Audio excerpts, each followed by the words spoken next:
Hi guys, magandang araw. Mayroon ako ditong 4 na balot ng atsuete at mayroon din akong peanut butter, kaya hulaan nyo kung ano ang iluluto ko.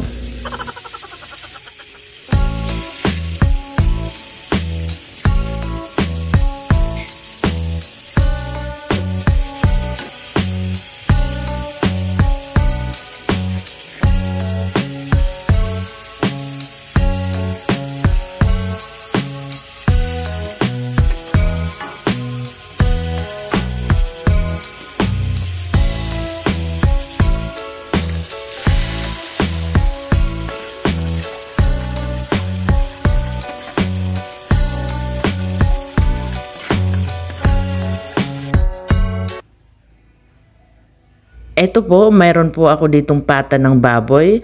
Pinachop ko na po yan sa palengke. Isang buong pata ng baboy po yan at pakukuluan ko. Ipe-pressure cooker ko na para lumambot agad.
At ito na nga, pinapalambot ko na lang ang gulay, malapit na pong maluto, malapit na kumain, at sabaw pa lang, mukhang masarap na.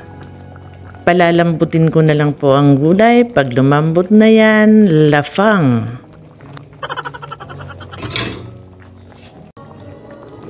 Ayan, mukhang malambot na nga ang gulay, kaya ano pa ang hinihintay natin, hanguin na yan, tara, kain na tayo!